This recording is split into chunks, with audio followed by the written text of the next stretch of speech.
नमस्कार दोस्तों, VK knowledge electrical में आप सभी का स्वागत है। दोस्तों, यदि आप यूपीपीसीएल की तैयारी कर रहे हैं और टीजी2 में आपने यदि फॉर्म अप्लाई किया हुआ है तो एक इम्पोर्टेंट अपडेट आपको मैं देने जा रहा हूं। एग्ज़ाम डेट कब है ये तो टेंटेटिव बात करेंगे, लेकिन मैं आपको एग्ज़ाम की रणनीति में कुछ बदलाव करने की एक सुझाव दूंगा, या यूँ कहूँगा कि एक रिक्वेस्ट आपसे मैं कर रहा हूँ।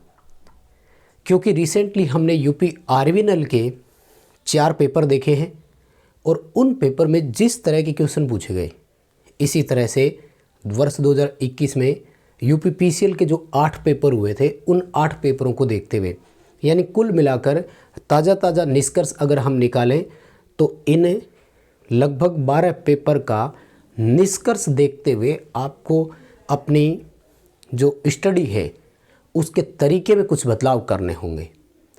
क्या बदलाव करने हैं आज की इस वीडियो में मैं आपको बताने जा रहा हूं। सो कंप्लीट वीडियो लास्ट तक ज़रूर देखना। सहमत हो जाओ विचारों से तो लाइक ज़रूर कर देना। ये वीडियो अपने दोस्तों को फॉरवर्ड कर दीजिए, जितने भी दोस्त आपके साथ में तैयारी कर रहे हैं। देखो, सबसे पहले तो मैं आपको टेंटेटिव एग्ज़ाम डेट की ही बात बता देता हूँ, क्योंकि मुझे पता है सबसे पहला सवाल तो यही आएगा कि ये बता दीजिए कि एग्ज़ाम होगा कब। तो मैं आपको बता दूं, एग्ज़ाम टेंटेटिव है, कोई डिक्लेरेशन है नहीं। जनवरी के लास्ट वीक में ही हो सकता है, इससे पहले कोई संभावना नहीं है। इसलिए अभी भी आपके पास लगभग 1 महीने का समय पड़ा है और 1 महीने के समय में यदि आप चाहें तो बहुत कुछ बदलाव ला सकते हैं। ये 4 पेपर यूपी आरवीएनएल वाले अगर आपके पास नहीं है तो मैं आपको प्रोवाइड करवा दूंगा, आपको हमारे टेलीग्राम पर, नहीं तो हमारी वेबसाइट electricalvk.net पर मिल जाएंगे, आप वहाँ से ले लीजिए। लेकिन बदलाव क्या करना है, यहाँ एक रणनीति बनानी है। देखो, जनवरी के लास्ट वीक से पहले पेपर की कोई संभावना नहीं है।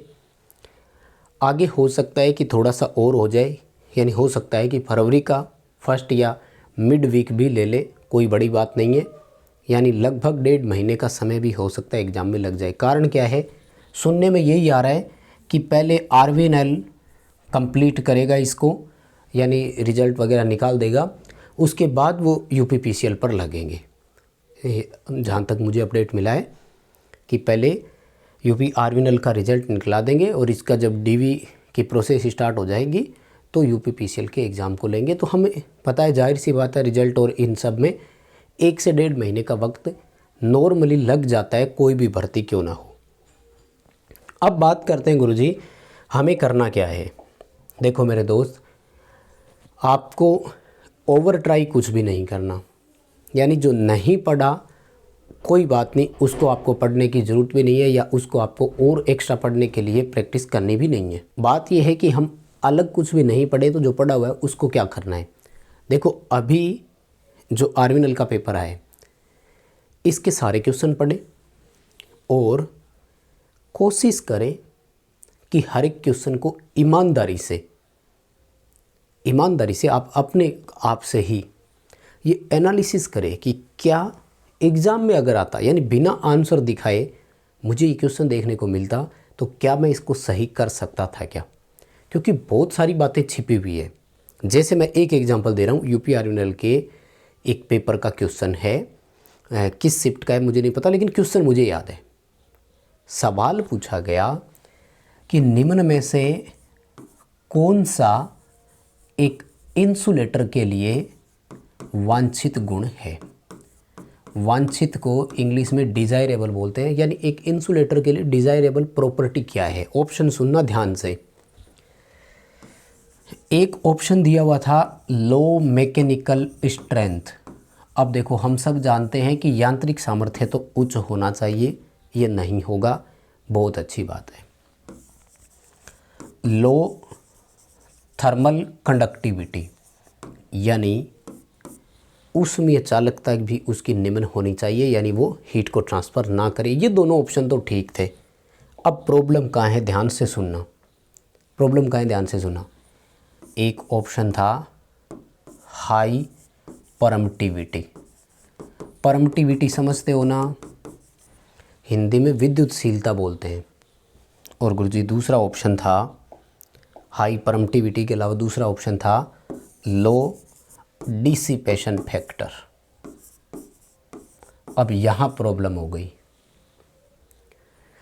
वास्तव में डिसिपेशन को खपत के तौर पर बोलते हैं।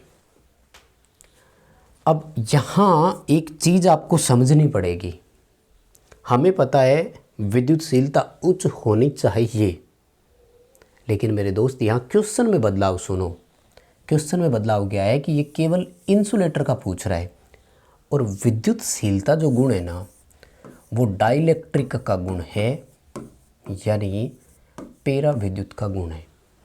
और ये लाइन मैं कई बार बोलता आया हूँ कि सभी पेरा विद्युत अचालक होते हैं, लेकिन सभी अचालक पेरा विद्युत नहीं होते। जैसे ऑयल एक प्रकार का डाइलेक्ट्रिक भी है और एक प्रकार का इंसुलेटर भी है। जैसे अब्रक एक प्रकार का अचालक भी है और एक प्रकार का पेरा विद्युत भी है, लेकिन पीवीसी केवल इंसुलेटर है, पेरा विद्युत नहीं है। अब यहाँ पर वो इसी चीज़ में मार खा गए। बहुत सारे बच्चों ने कर दिया कि विद्युतशीलता उच्च होनी चाहिए, लेकिन उन्होंने इसका उत्तर माना है कि डिसिपेशन फैक्टर जो है वो लो होना चाहिए। है क्या दरअसल वो मैं बताऊँ आपको। डिसिपेशन फैक्टर को वैसे 10 डेल्टा भी बोलते हैं, ट्रांसफार्मर ऑयल के बारे में होता है, मैंने कई बार चर्चा पहले भी करी है। ये कह रहा है कि किसी भी पदार्थ की इनएफिशिएंसी कितनी है कंडक्टिविटी के मामले में, ऊर्जा को वो अपने अंदर रख सकेगा कि आर पार तो नहीं चला देगा, उसके बारे में। तो अब समझो अचालक में क्या होना चाहिए, ऊर्जा आर पार नहीं जानी चाहिए ना, तो उसका डिसिपेशन फैक्टर लो होगा, यानी वो उतना ही चालकता के प्रति अयोग्य माना जाएगा। इसलिए उसने इस उत्तर को सही माना, इसको नहीं माना। अब सुनो ध्यान से, अगर ये क्वेश्चन डाइलेक्ट्रिक के लिए होता तो फिर 2 ऑप्शन सही थे, फिर आपका परमिटिविटी भी सही है और ये भी सही है। अब क्या होता है कि यहाँ हम क्वेश्चन समझने में मार खा जाते। भाई ऐसा कौन बच्चा होगा, आप सोच कर देखना मेरी बात, ऐसा कौन स्टूडेंट होगा जिसको अचालक का गुण नहीं आता हो। जनरल कोई आपसे सवाल पूछे तो सबको पता होता है कि हाँ मैं अचालक के बारे में जानता हूँ, मैं अचालक का क्वेश्चन कर सकता हूँ। लेकिन वहाँ पर क्या हुआ, अचालक का ही क्वेश्चन आया और हम नहीं कर पाए। अब मैं कहना क्या चाह रहा हूँ सुनो ध्यान से। यहाँ एक हमारे लिए ड्रॉबैक होता है। ड्रॉबैक मतलब कमजोरी होती है नेगेटिव मार्किंग।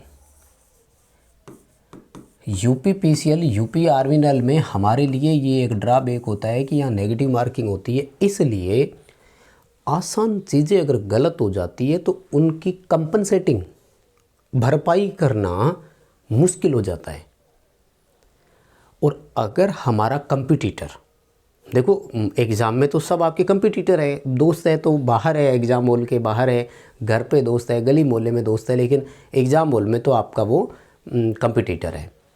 अगर आपका कंपटीटर उस क्वेश्चन को सही कर देता है तो आप उससे आगे निकलने के लिए यूँ समझ लो कि कम से कम 2-3 क्वेश्चन पिछड़ गए। इसलिए जब भी क्वेश्चन पढ़ें उसको पूरा समय दें। अब की बात कर रहा हूँ मैं, एग्ज़ाम हॉल में तो करना ही करना है। हम गलतियाँ ये करते हैं कि इस तरह की जो चीज़ें हैं, पेरा विद्युत और अचालक में अंतर, ये जनरल प्रैक्टिस में इन चीज़ों पर हमने कभी दबाव देकर पढ़ा ही नहीं ध्यान से, इसलिए एग्ज़ाम हॉल में गलतियाँ हो रही है। तो जब भी आप नॉर्मल यानी यहाँ अभी 1-1.5 महीने में अच्छा एक चीज़ और, प्रैक्टिस करो जितनी, क्योंकि हमें नहीं पता अचालक में से कैसा क्वेश्चन पूछा जाएगा। हम इस बारे में पूरी तरह से अज्ञान है कि किस टॉपिक से कैसा क्वेश्चन आएगा, और ये कोई आपको प्रैक्टिस सेट से ही बता सकता है। प्रैक्टिस सेट में कोशिश करें कि जब तक क्वेश्चन का टाइम पूरा न हो, जब तक क्वेश्चन पूरा समझ में ना आए, तब तक जल्दबाजी में आप उसका आंसर ना करें। देखो मेरे दोस्त, कामयाब होने के लिए आपको ये स्ट्रेटेजी अपनानी पड़ेगी, क्योंकि 2 बड़ी बातें हैं।